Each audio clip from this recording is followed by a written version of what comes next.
Nesse vídeo, o tema é comunicação. Vamos à apresentação. A comunicação aqui, ela obviamente é pensada pelo aspecto da fotografia, ou melhor dizendo, a fotografia inserida dentro de um tema maior que é a comunicação. Basicamente, essa apresentação ela traz um panorama histórico da comunicação. Esse panorama é uma retrospectiva, pela perspectiva da cultura e da tecnologia, que mostra a evolução dos meios de comunicação. Então, esse é o tema do vídeo. Quem tiver interesse por esse tema, pode seguir no vídeo. Começando então com o panorama, cabe fazer um pequeno exercício de identificar diferenças históricas do presente e do passado, principalmente nos aspectos que nos cercam, que nos fazem mediação com o mundo natural. Ou seja, se a gente pensar em poucas décadas, a gente tinha um mundo sem eletrônica. Em pouco mais de um século, a gente tinha um mundo sem a indústria mecânica e a indústria química. A gente não tinha anestesia, a gente não tinha carros, muito menos aviões. A gente também não tinha o petróleo, não tinha plásticos, por exemplo. E também não tinha energia elétrica. Então, a coisa de pouco mais de 100 anos, menos de 200 anos, com certeza, o mundo não tinha nenhuma dessas coisas que faz a mediação que está entre nós e o próprio mundo natural. Então, a gente vive o tempo todo mediado por essas coisas muito recentes. Então, a gente tem essa imaginação do que é antigo, e vamos então iniciar esse percurso de um mundo de pouca materialidade para um de muita materialidade. Então, para nominar essa retrospectiva, eu fiz um uso um jogo de palavras, que seria do sílex, não é? O material usado para as pontas de setas pré-históricos, para o silício, que é o material usado nos nossos chips. Então, essa perspectiva, ela tem uma articulação através de cultura e tecnologia. Esse aqui, então, a ideia de cultura é colocar todos os aspectos sociopolíticos, culturais e até psicológicos, as narrativas, os conteúdos, os valores nessa perspectiva, da mesma forma que colocar na tecnologia as técnicas, materiais e tudo que dá suporte a isso. Aqui, então, essa aqui é a sequência, essa aqui é uma sequência que eu elaborei já tem algum tempo, e já apresentava essa sequência quando, em 2010, eu fui numa palestra do Pierre Levy. Obviamente, li muito Pierre Levy, obviamente, esta minha interpretação aqui, ela estava repleta de Pierre Levy. Mas indo na palestra do Pierre Levy, eu tive a oportunidade de fotografar esse slide, em que o Pierre Levy coloca essas camadas, não é? De mídia, e ele chama de media sphere, ou seja, a esfera da mídia. Então, eu fiquei feliz, na verdade, de ver que o que eu tinha já pensado, a partir das leituras e reflexões dele, ele também apresentou. Então, vamos a essa evolução dos meios da comunicação, iniciando pela oralidade. A ideia aqui é fazer uma passada em passos largos.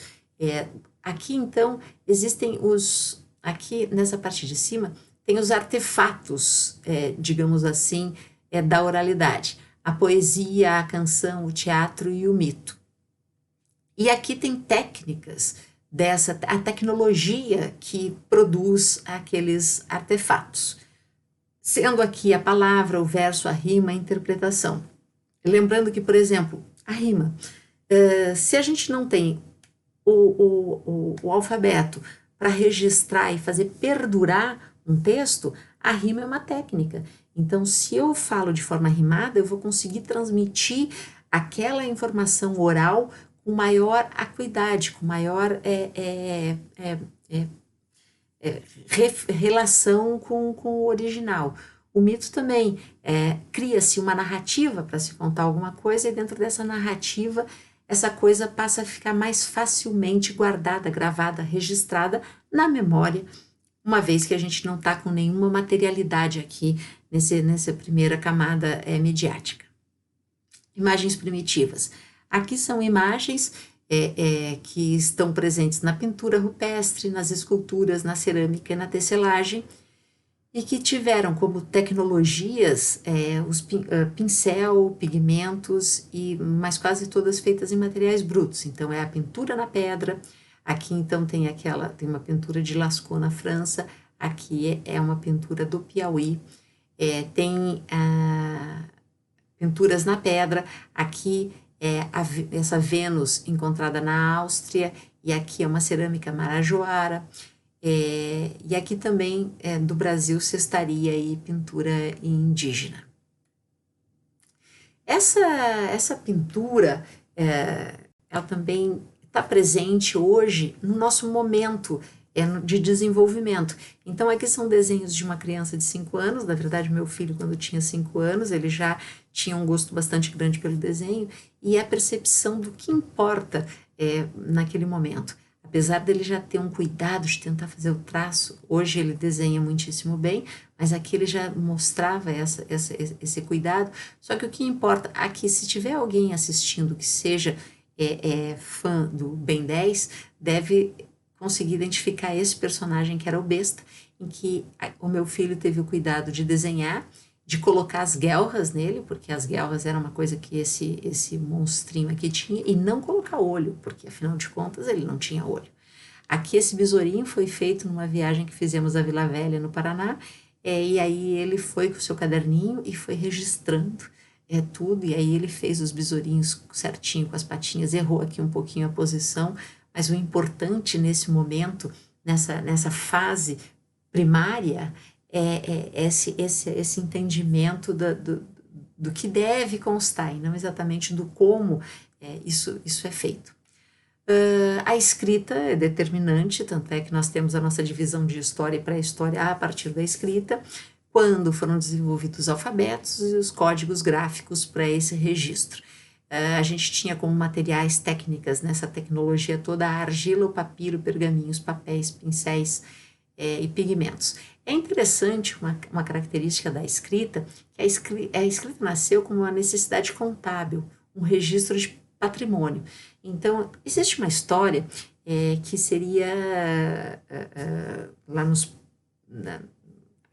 há milhares de anos atrás, que os rebanhos eles eram contados da seguinte maneira: para facilitar a contagem, para cada indivíduo do rebanho, a pessoa tinha uma pedra. Então ela juntava, sei lá, 10 pedras, 10 é um número bastante presente na nossa vida, aqui nas nossas mãos, colocava num cesto, numa embalagem, e em cima disso fazia uma marcação. E se ela olhasse, tivesse 5, digamos assim, daqueles elementos, sabia que tinha um rebanho de 50 indivíduos. Só que aí, o que se percebeu? Em cima de cada um se colocava um fechamento, se colocava uma informação, um símbolo. Aí se percebeu que a pedra era desnecessária, que só aquele símbolo já marcava aquela quantidade. Então, essa aqui ocorreu em níveis de abstração, não ocorreu assim de um momento, não houve uma ruptura tão grande. Houveram camadas de abstração quando a gente vai percebendo que uma coisa é desnecessária, e aí a gente vai substituindo isso. Outra característica muito interessante da escrita, na verdade uma espécie de contradição, conta-se que Sócrates era um entusiasta do diálogo e não alimentava interesse pela escrita. Tanto é que ele mesmo não escreveu nada, sabemos disso. Mas é lógico que o diálogo tem uma dinâmica de interação que é efetivamente muito mais rica. Inclusive, a gente pode mudar de ideia, a gente vai configurando a nossa própria ideia no momento do diálogo. Entretanto, Sócrates não seria conhecido se não fosse a escrita, se a escrita não tivesse trazido suas ideias até hoje. Então, aqui tem uma contradição muito interessante de se pensar. E hoje, então, na verdade, a gente já está com meios de comunicação que a gente praticamente consegue ficar se comunicando, não presencialmente, e quase que com o telefone em tempo real, sim, mas é que o telefone nos consome um tempo continuado. Enfim, a gente consegue quase que dialogar sem a presença. Então, é uma característica bastante forte do tempo presente. Seguimos aqui para a questão imagética, que é a que nos interessa mais, uma vez que a gente está dentro de uma perspectiva aqui, dentro de uma disciplina de fotografia, é de imagens análogas ao referente. Análogas ao referente significa que é uma imagem não abstrata, que é uma imagem que busca representar um referente do mundo real. São elas a escultura, pintura, mosaico, vitral, tapeçaria, iluminuras, desenho, afrescos. Isso pode ocorrer com diferentes graus de fidelidade, até em questão da técnica. Então, por exemplo, um mosaico feito de cerâmica, um vitral feito de vidro, aqui feito de pedra e feito de tinta, não é? Então, isso daqui faz diferença, essas técnicas e esses materiais fazem grande diferença, mas a ideia aqui era de uma representação do mundo. Cabe também perceber que essas coisas não chegavam às pessoas como hoje as mídias chegam às pessoas. Para você ver um mosaico, um vitrô, ou mesmo uma escultura, você tinha que, praticamente, essas coisas são imóveis, elas estão naquele local, só indo lá é que se tem essa visão.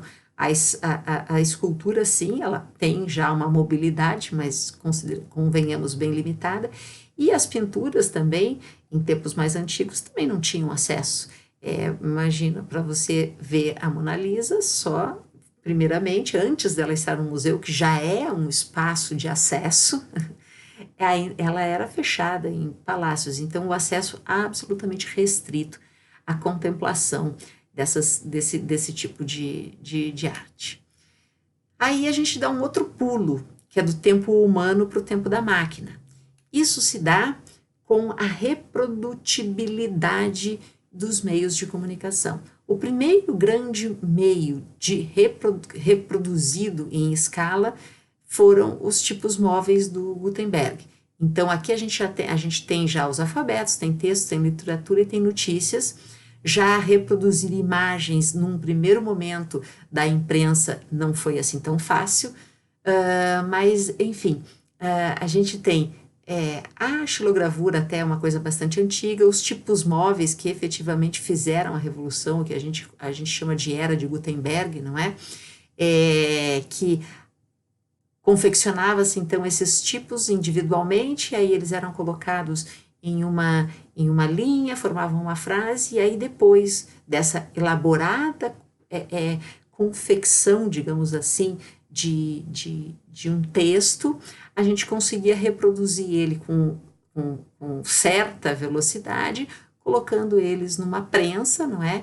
E entintando e fazendo um a um aquele volume de coisas. Isso daqui é muito interessante, no sentido de que essa velocidade. Então, aquilo que era feito à mão antigamente, aqui, na verdade, esta própria ilustração ela é feita à mão, ou seja, a gente tinha o manuscrito, ela consegue ser feita em larga escala. Mas é interessante que se perde uma dimensão muito rica aqui, que é a dimensão cor. A gente só vai recuperar a dimensão cor muito tempo depois. Por muito e muito tempo, a dimensão imagética e a dimensão da cor praticamente sumiram com a imprensa de tipos móveis, porque a escrita que já existia uma tecnologia alfabética, conseguiu ser transmitida. Já a gravura, que ela tem um aspecto analógico e não de código, ele já teve uma dificuldade bastante grande para chegar nos meios impressos de larga escala. Outro pulo aqui, agora chega ao nosso objeto primeiro aqui de reflexão, que é a fotografia, quando as imagens do mundo real passam a ser feitas por máquinas. Então, a gente tem na fotografia o registro da imagem pela luz sem o uso da mão humana. Isso daqui, quando a fotografia efetivamente se consolidou, foi no ano de 1839, e passou a registrar o mundo. E percebemos não só esse mundo, ele pode ser registrado, as impressões fotográficas eram pequenas, elas podiam ser distribuídas, então coisas nunca vistas em locais distantes chegavam às pessoas no outro lado do mundo, da mesma forma que coisas que não eram vistas a olho nu, como a gente tem na fotografia, todo um instrumental óptico, elas passaram a ser vistas também. Então a fotografia aproximou o mundo, permitiu, deu um grau de acesso muito grande a visualização desse mundo e a visualização de coisas que não eram possível serem vistas sem um instrumento óptico. McLuhan tem uma passagem interessante porque foi colocado aqui a arte feita à mão e a arte, ou melhor dizendo, a imagem, arte também, mas arte e imagem feita pela máquina. E McLuhan coloca uma coisa bem interessante, que no momento em que a fotografia ela tomou o lugar daquela pintura que buscava o referente, a pintura também se deslocou. Ela se deslocou, ela não precisava mais ficar retratando. Então ela teve um deslocamento para o aspecto interno do artista. Não é? Então isso é bem interessante, porque isso ocorre em vários momentos. Por exemplo, na sequência aqui, a gente vai ter o cinema. O cinema também sofreu algo semelhante. Então, eu vou seguir um pouco nesse fio de raciocínio, dizendo que na sequência do cinema nós tivemos a televisão.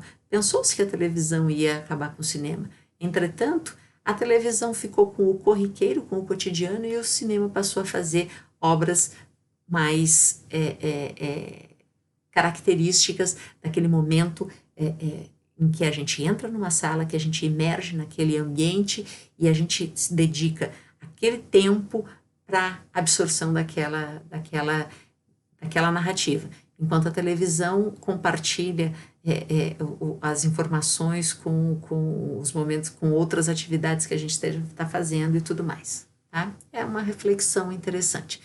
O cinema, então, é uma decorrência tecnológica da própria fotografia, em que ele, primeiramente, é uma sequência de fotografias alinhadas, que vão dar uma ilusão de movimento, mas aqui também ele revela, na verdade, a fotografia revela coisas. Aqui, particularmente, tem uma coisa muito interessante que tem a ver com o nascimento do cinema, que veio de uma aposta em que dois sujeitos queriam apostar se o cavalo encostaria a pata no chão ou não encostaria a pata no chão.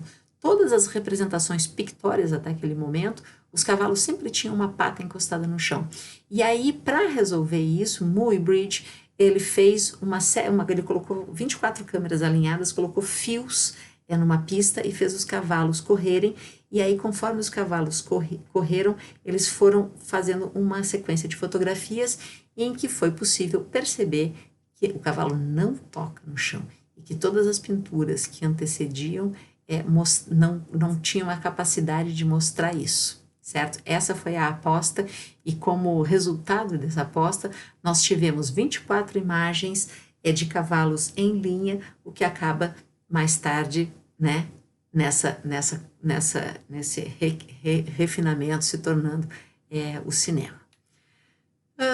O cinema que é preso ainda na película, né, sobre película. Aí a gente passa para uma outra forma que aí perde-se a materialidade. São as informações transmitidas pelo ar, rádio, telégrafo, televisão. Elas não têm mais a materialidade. Elas já estão num outro nível de sutileza. Só que elas eram feitas, foram também outra grande revolução das mídias, A gente podia saber coisas do outro lado do mundo rapidamente, por essa mídia que não precisava pegar um navio ou eventualmente até um avião no tempo mais recente para chegar no outro lado do oceano. Mas elas também se perdiam, até que em um determinado momento foi possível gravar essas filmagens. Tá? Então, muita coisa do que acontecia nos primórdios da televisão não eram gravados. Elas eram transmitidas e isso acabava. Então, até tem uma fala interessante do Ari Fontoura, que ele diz que eles estavam gravando aqui em Curitiba e as novelas eram locais, inclusive, antes disso aqui, né? Antes disso aqui, essa transmissão era local e aí aconteciam coisas como caiu o cenário, eles tinham que improvisar. Só que o que aconteceu? Essa gravação, por um lado, teve seu aspecto positivo, não é? Que a gente pôde, muita memória foi preservada a partir daí, mas teve um aspecto negativo. Que aí, como ela era gravada, ela podia ser produzida nos grandes centros e ela acabava sendo distribuída nos centros menores, o que descaracterizou muito da produção local dos outros centros. Então, tudo vinha de fora e a produção local foi muito debilitada. Houve uma perda de identidade muito grande em função deste aspecto da globalização. Quando a gente fala globalização, a gente pode falar várias camadas de globalização. Este aspecto da globalização, a ponto, vamos voltar aqui no cinema, a ponto de pessoas como Leminski, um depoimento do Leminski, que diz assim, que ele tem memórias, ou ele vivia pensando nos cinemas norte-americanos, porque ele foi de uma geração em que consumia muito isso. Então, escutar aquela trombeta da cavalaria que vai acabar com os índios era uma coisa que fazia bem para essas pessoas. Logicamente, não no sentido de raciocínio lógico, mas eles foram, e nós também, não é? De forma alguma, dizendo que nós não somos afetados por esse tipo de coisa. Mas só para sentir que uma pessoa com um grau de sensibilidade absurda como Leminski fez um depoimento falando isso. Por quê? Porque isso nos toca na nossa estetosfera, né? Toca nas coisas que nos afetam no sentido da nossa estesis, e não da nossa razão. E aqui vamos chegar ao fim, não é? Com a era digital, em que a gente tem jogos, a gente tem comunicação, a gente tem celular, a gente tem internet, a gente tem Web 2.0, a gente tem o YouTube e a gente tem redes sociais. Ou seja, essa tecnologia digital que permitiu com que todas aquelas mídias, que a mídia visual fosse digitalizada, que a mídia impressa fosse digitalizada, que o áudio fosse digitalizado, que tudo isso caísse num único código binário, esse código de binário possível de ser transmitido, e aí dispositivos, não é?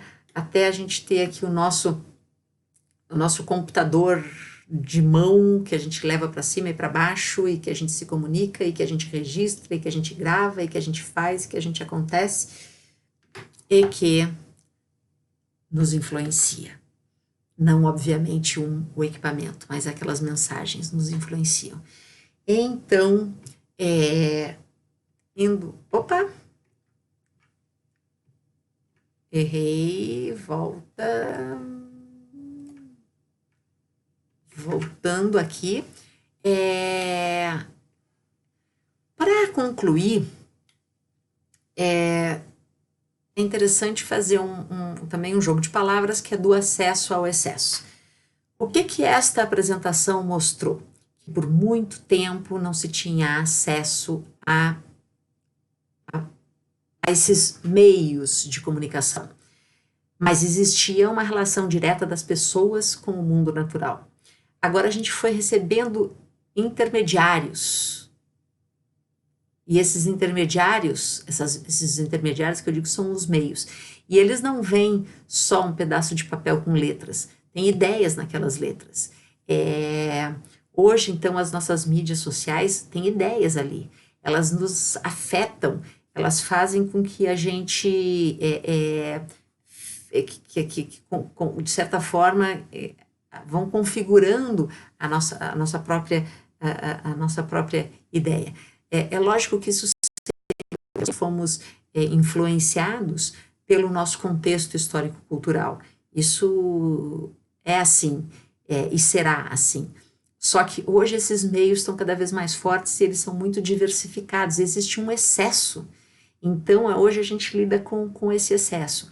E a gente recebe coisas que, em quantidade, muitas vezes a gente fica sensibilizado por elas, muitas vezes a gente fica revoltado com elas, muitas vezes a gente reage a elas e outras vezes a gente fica anestesiado por elas. Então, essa reflexão de todas essas coisas que fazem uma mediação entre a gente e o mundo que a gente vive, entre a gente e as pessoas que a gente convive, tem aqui em pinceladas gerais nessa apresentação. Por fim, só para ilustrar um pouco, o filme Quinto Poder, que é aquele filme que fala a história do Wikileaks, ele tem na abertura uma espécie de animação do que eu falei. É uma sequência de todas essas mídias. O filme é cheio de críticas, na abertura não é exatamente uma crítica, mas ela é uma grande ilustração desses meios aqui que foram apresentados. Então, esta apresentação tinha o interesse de dar esse panorama geral da comunicação e não tem uma relação direta com a fotografia em termos de técnicos, não é? Mas são reflexões em que se insere o nosso tema principal, que é a fotografia.